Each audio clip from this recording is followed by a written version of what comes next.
I'm a very good friend of mine. It's always a pleasure for me to watch this guy. Very, very funny. Please give a warm round of applause for Adam Feuerberg.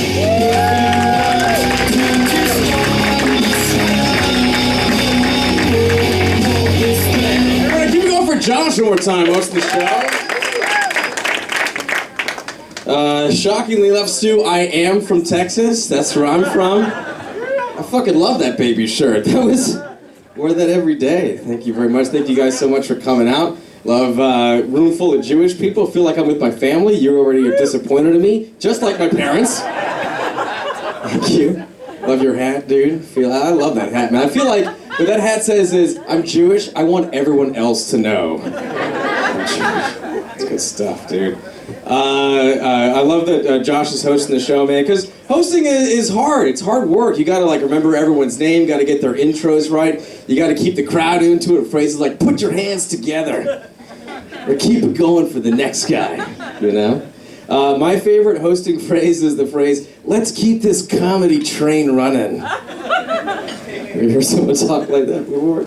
Well, ladies and gentlemen, a couple years ago, I was on a show where I was the third Jewish person in a row in a lineup, and the host had never seen that before, so he wanted to play with that little trope. So when he brought me on stage, he said, "Ladies and gentlemen, let's keep this Jew train running."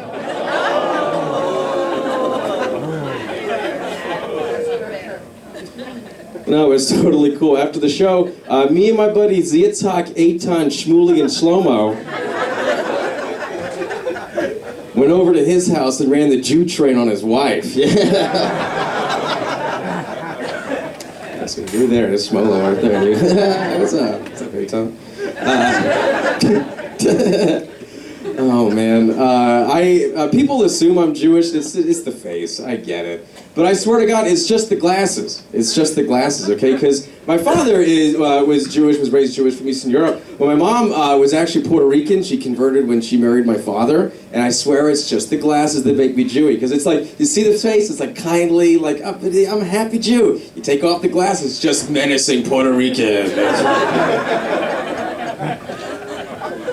Lip doesn't stop moving until I put the glasses back. Like, owes rent, collects rent, right?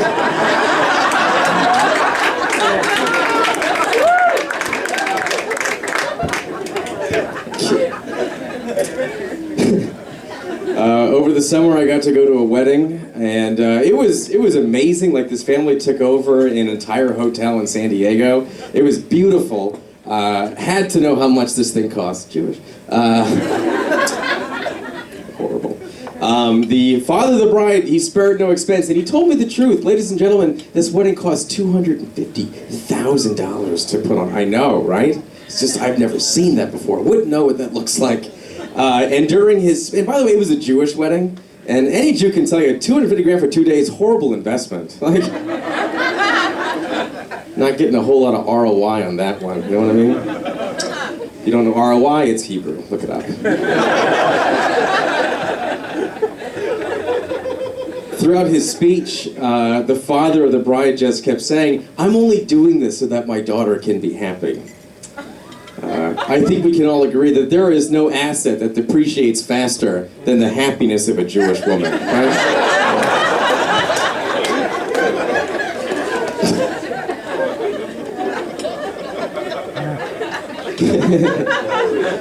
Definitely fluctuates quarter to quarter, you know what I mean?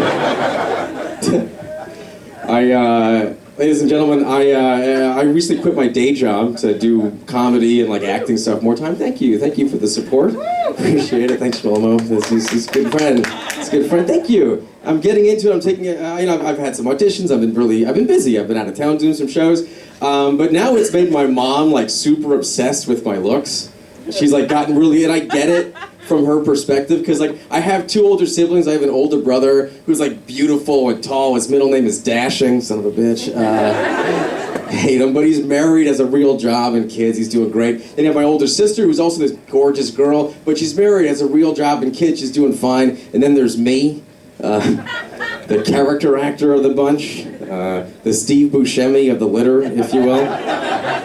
Just want to be famous. And so my mom and I went to go visit for Thanksgiving. First thing she did, she picked me up from DFW Airport, drove me straight to a CVS, and bought me a teeth whitening kit.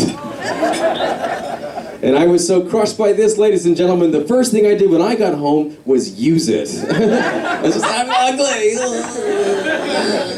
I put it on, and I made the mistake of putting it on before I went to bed. So I was in the bathroom with my shirt off. My mom walked by to say goodnight, took one look at me and said, maybe you should do some sit-ups too. Thanks. Thanks a lot. And the worst part was, like, I have some savings, but I don't want to go right through them, so a friend of mine helped me apply for a job at the Apple Store, and my mom just told me, you know, you look like someone who works at the Apple Store. I immediately gargled an entire bottle of bleach and did as many sit-ups as I could before I passed out. Anyone else? Anyone else? I grew up, I don't know, my parents have very different parenting styles, because my dad, he was like super loose with us. We just watched like violent and sexy movies like with him all the time. He didn't care. Whereas my mom like wouldn't tell us about the birds and the bees growing up. She was like super conservative like that. It's like, Moms, where do babies come from? And she'd be like, oh, you're too young. I'm 31. Use a condom. Okay, thanks. One thing that I am happy that my mom put me through is violin lessons. Anyway, yeah, this is Jewish room. Half you guys can play. Don't look at me like that. Everyone went through Suzuki. With the hat, you know. And I'm glad I have that experience now because I can play an instrument. I know music pretty well, maybe on like a different level than people who just listen to it. But growing up, I used to hate practicing. Anyone like have a parent or like you like had a fight about practicing? I hated to practice, and I would get in fights with my mom that would just get out of hand emotionally about practice. I don't need practice. Just got to get ready for the game. For the basketball fans, I was Allen Iverson. My mom was Larry Brown. It was. I remember one time I showed up for a sign, but the Lakers swept me in 4 games. It was bad. It was very bad. I remember after a horrible fight about practicing, like finally our emotions had subsided, my mom pulled me aside and was like, Adam, you're not going to realize this now. When you get older, you're going to appreciate that playing the violin is a huge panty dropper.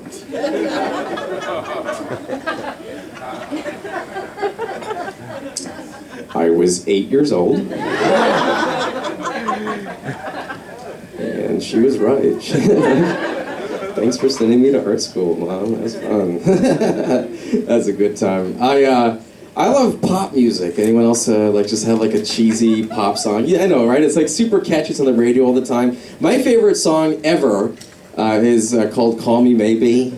Right? Like you know it too. You love that song. It's great. I think the reason why I love Call Me Maybe so much is that if you ever go back and listen to the lyrics, you realize they have to be written by an old Jewish man. Just get into the spirit of it. I just met you, and this is crazy, but here's my number, call me maybe.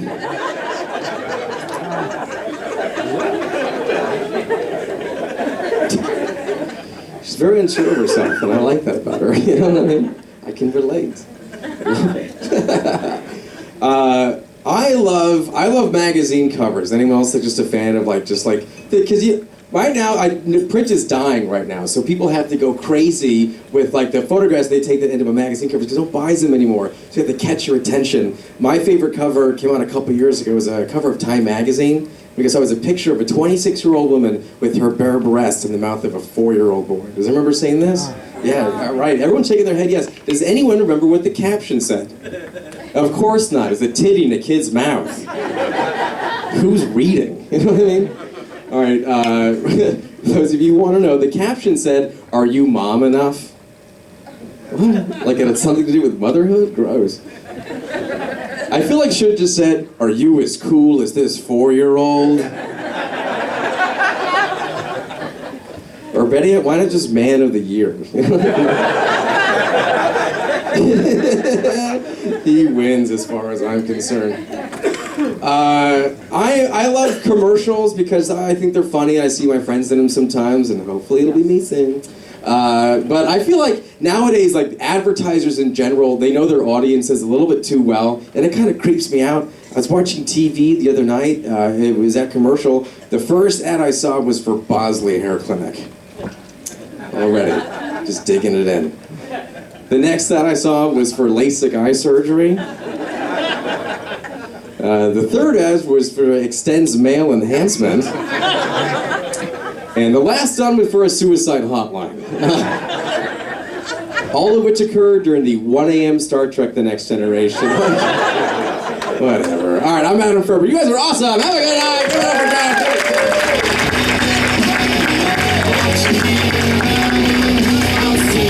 Adam Feuerberg, ladies and gentlemen. All right, guys, it is my supreme pleasure